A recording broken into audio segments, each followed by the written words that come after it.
first thing he noticed was that the signal bars didn't make sense. He was standing in the middle of a bare concrete slab behind a property on a mountain ridge. No buildings directly on top of it. No visible antennas. No obvious equipment. Just a rectangular pad poured over gravel and dirt years ago. And yet his phone was detecting multiple Wi-Fi networks. Not one. Not two. 8 of them. All at identical strength. All peaking at the exact same location. That's when he started recording everything.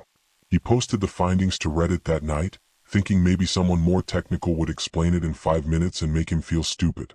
Instead, the opposite happened. The more he tested it, the stranger it got.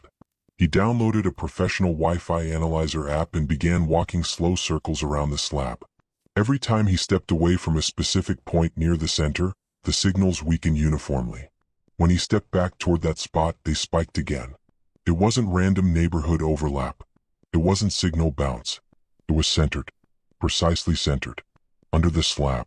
And every 5 minutes, the network names changed. Different SIDs. Same signal strength. Same origin point. That's when the comment section stopped laughing. Someone suggested thermal imaging. He had access to one. When he scanned the slab, one section glowed warmer than the rest. Not dramatically, just enough to register clearly as a hotspot. The rest of the concrete read evenly cool. The hotspot didn't drift. It didn't fade. It stayed fixed, directly beneath where the signals peaked. So he did something he probably shouldn't have done. He drilled into it. Not just one hole, several. He drilled into random areas as controls, then drilled directly above the hotspot. The surrounding concrete was normal thickness and easy enough to penetrate with a hammer drill. The center section wasn't. It was nearly twice as thick. That's packed with river stones mixed into the pore. Harder than anything around it. When he finally managed to punch through a narrow opening above the hotspot, he ran a simple test. He poured water into every drilled hole. The control holes filled up and overflowed. The one above the hotspot drained. Immediately. As if there was open space beneath it. The comments shifted tone after that. Someone asked about power sources. He said there were lines nearby, disconnected from the city grid, running toward a steel frame structure owned by a wealthy neighbor. He mentioned that during World War II, the surrounding mountain area had been used for military purposes. There were no registered bases there today. But that didn't mean there never had been anything underground. Another user pointed something out in the photos he uploaded. A breaker box set up on the adjacent building. Lower conduit piping disappearing under asphalt, and aligned almost perfectly toward the hotspot. There had also been large liquid storage tanks buried on the property years earlier, removed recently, which meant excavation had already happened. Plenty of underground space could exist. A municipal storm drain nearby had also been replaced, upgraded to something significantly larger, positioned almost directly across the property line.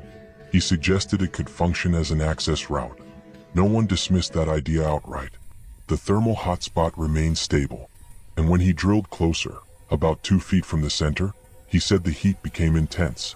Not surface warmth, radiating warmth. He described it as standing near an active compost pile.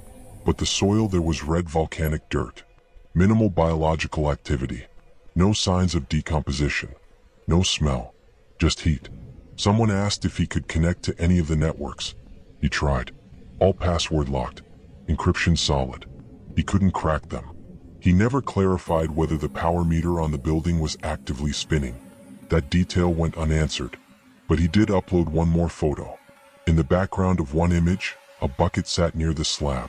The comment section fixated on it for reasons that had nothing to do with plumbing. Then something changed.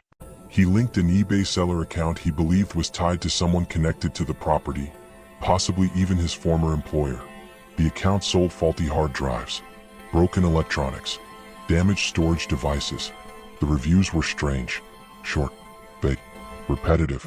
Within hours of him posting that connection, the seller's feedback was set to private. He noticed immediately and commented, "I'm in a pretty good spot. They won't get me easily." After that, his tone shifted. Less analytical, more defensive. Some users started questioning his mental state. An account claiming to be his former boss commented publicly, stating the poster had a history of paranoia, including tearing a ceiling fan out because he believed it was recording him. The comment section split in two. Half believed he'd uncovered something concealed beneath a remote property. The other half believed he was unraveling. But here's what complicates that narrative. He had evidence, thermal images, signal readings, drainage proof, infrastructure alignment, concrete thickness comparison. None of those were imagined. And then the thread ended. No final update. No confirmation of what lay beneath. No police involvement reported. No excavation. The slab remains there. The network still broadcast, according to one archived comment. Identical strength, originating from the same coordinates. And no one ever explained why the heat didn't dissipate, or what the water drained into, or why the SIDS changed every 5 minutes. The mountain is quiet now. The post is locked, the account inactive, and whatever is under that concrete slab, if anything, remains sealed.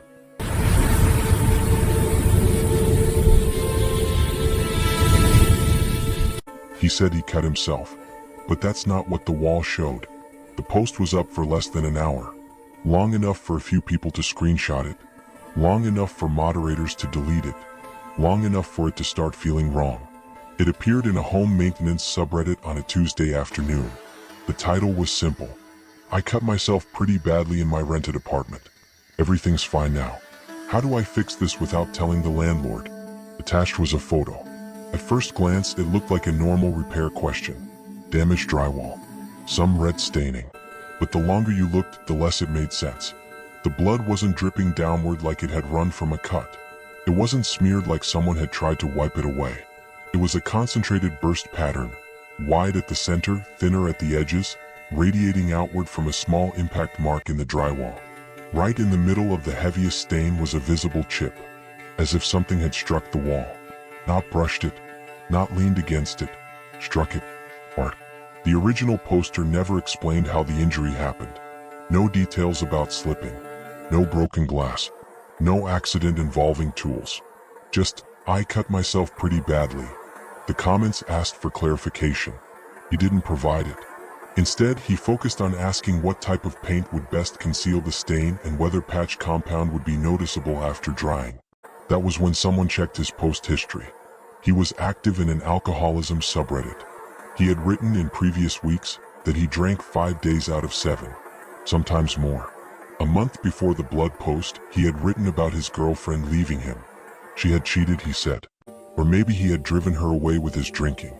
The story shifted depending on the thread. He mentioned ordering a ring.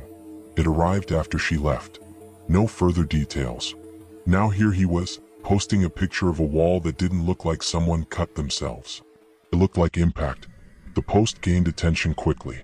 Someone cross-posted it to a subreddit known for online investigations. The user who shared it there never contacted him directly. He was blocked anyway. Within minutes. No confrontation. No accusations. Just blocked.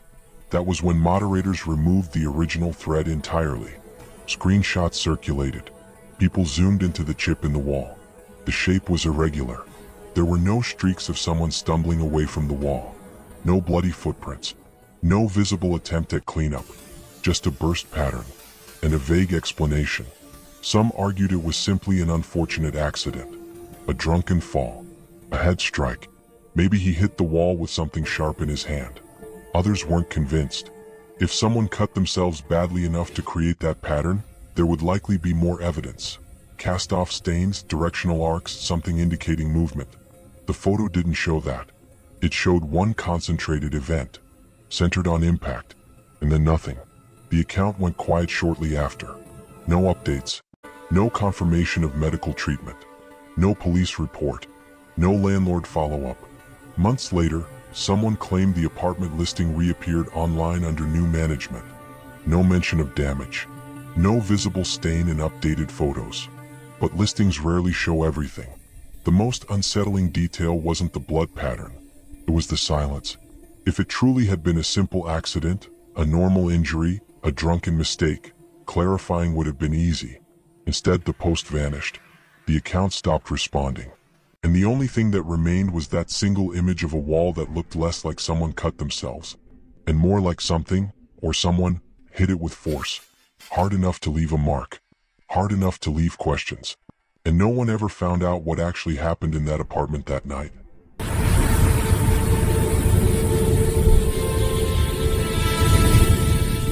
The room beneath the bridge. They were bored. That's how it started. North Wales isn't empty, but it can feel that way when you're a teenager. Long stretches of coastline, rolling fields, a road running toward England, train tracks slicing through quiet countryside. There isn't much to do, so you make your own entertainment. One night, he and 3 friends decided to explore a small concrete bridge where the train line crossed above the road. They had walked past it dozens of times. It was just part of the landscape, until someone noticed the manhole cover.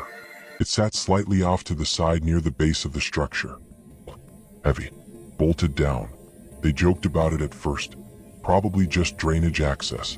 But curiosity has weight when you're 16. They came back the next night with tools. Unbolting it wasn't easy. Every metallic scrape felt louder than it actually was. The train tracks were close enough that they worried someone might see them if a train passed. But no one did. The lid finally gave way. Beneath it was a ladder. And below that, darkness. They didn't debate long. One by one they climbed down. At the bottom, they found themselves inside a narrow corridor built into the bridge's interior. None of them had known there was space inside it. From the outside it looked solid.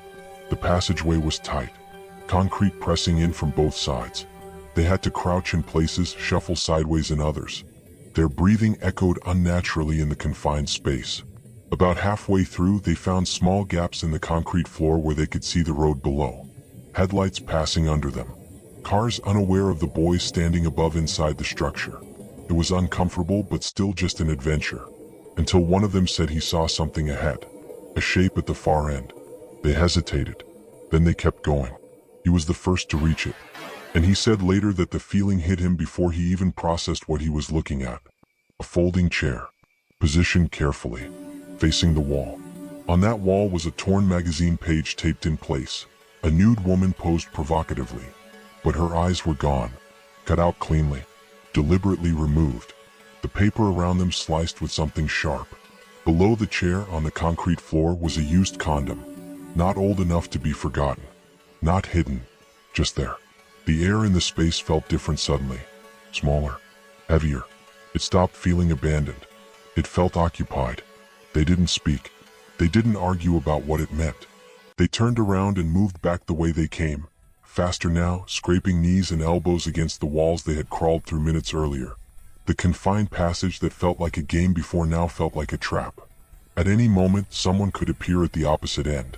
At any moment, they could hear footsteps behind them. When they reached the ladder, each of them silently wondered the same thing. What if someone had sealed the cover? What if it wouldn't open? He climbed first, pushed upward. The lid shifted. It wasn't bolted. They got out. They didn't run immediately, not until they were far enough from the bridge that they couldn't see it anymore. No one told their parents. No one told police. They were young. They had technically broken in. Explaining why they were there would raise more questions than answers. But the image stayed with him. Not the magazine. Not even the condom. It was the chair. Positioned with intention. Someone had been sitting there. Facing that wall. In a space no one else knew existed. After that night, he returned once or twice out of morbid curiosity. Each time, the manhole was sealed again. Bolted shut. He stopped going. Years later, he admitted online that they should have reported it. That whatever was happening inside that bridge wasn't harmless. The area was small. Quiet. The kind of place where people notice unusual things. Which meant whoever used that room likely knew exactly when no one would be around. And possibly knew the boys had been there. The account that shared the story was eventually deleted. No updates. No confirmation of who had access to that space. No reports of investigation. The bridge still stands. Cars pass beneath it every day. Trains cross above it. And somewhere inside that concrete structure is a narrow corridor just wide enough for a folding chair. Facing a wall.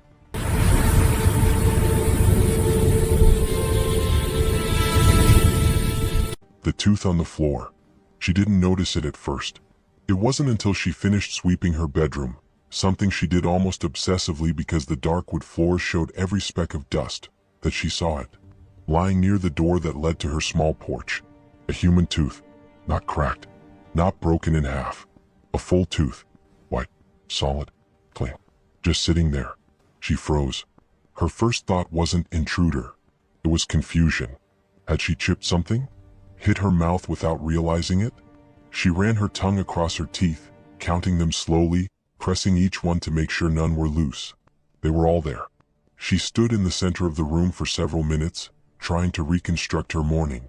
She had swept earlier. She was certain of it. The floor had been clean. The tooth hadn't been there. She lived alone in a large house in a rural town. Population barely 400. Doors usually unlocked during the day. Everyone knew everyone. The kind of place where crime felt theoretical. But as she stared at the tooth, small memories started resurfacing. Items misplaced. Clothes she couldn't find. The occasional object slightly out of alignment. Things she had brushed off as distraction or fatigue. Now they felt different. She posted about it online. Someone mentioned squatters. The word lingered longer than she wanted it to. At first she resisted the idea. But after hours of thinking about that tooth, how it couldn't have rolled in from outside, how it wasn't hers, she decided to check the only place she avoided. The attic. The entrance was narrow. She wasn't tall enough to see fully inside without straining. She dragged over a chair and lifted the hatch carefully. There was a smudge near the opening. A faint mark that hadn't been there before. She didn't climb in that day. Instead, she sat beneath the opening for nearly an hour in silence, listening. Nothing. No breathing. No shifting wood. Just the quiet hum of her own house. The next day she bought a taller ladder and a stronger flashlight. She worked in enforcement for the state's Game and Fish Commission. She was trained. Armed. Not easily intimidated. But even she admitted online that climbing into a dark attic alone in the middle of nowhere was different. This wasn't a trespasser in the woods. This was someone potentially above her bedroom. She climbed slowly. At first, all she saw were shapes in the dust. Then objects. Beer koozies, 8 of them. A small pile of loose change. A $20 bill. A few items she recognized as her own. They weren't stored up there. Someone had carried them up. She didn't find the person that day. But she knew. Someone had been there. And they had been there more than once. Law enforcement got involved soon after. The attic was dusted. Items collected. Evidence logged. That should have made her feel safer. Instead, what she learned made it worse. Whoever had been in the attic only came when she was home. Not while she was at work. Not while she was away overnight. Only when she was inside the house. Listening to her move from room to room. Weeks passed before they identified a suspect. During that time, other details surfaced. She began receiving unsolicited explicit photos from an unknown number. No message attached. Just images. They were never traced conclusively. Eventually, she was allowed to review what investigators had removed from the attic. 2 large jars. Thousands of used tissues. Personal clothing she had been missing for over a year, including undergarments she assumed were lost in laundry. Strange decorative items. Small trinkets. Velcro straps. Objects with no clear purpose. The length of time became clear. This hadn't started recently. It had been ongoing. For over a year. In and out. Up and down that attic ladder. While she cooked dinner. While she slept. While she walked across those polished floors beneath him. When the call finally came identifying the intruder, it didn't bring relief. It was her 70-year-old neighbor. Married for decades. Church deacon. Father. Grandfather. Someone she had waved to. Someone who knew her schedule. Someone who likely knew her doors were unlocked during the day. There were no public updates about charges. No dramatic arrest report. Just the knowledge that he had been above her ceiling for months, possibly years, undetected. And the tooth? It was never explained. It wasn't on the path to the attic. It wasn't near the hatch. It was placed deliberately. Right in front of her bedroom door. Almost as if he wanted her to notice. Almost as if he wanted her to start looking up. She locks her doors now. During the day. At night.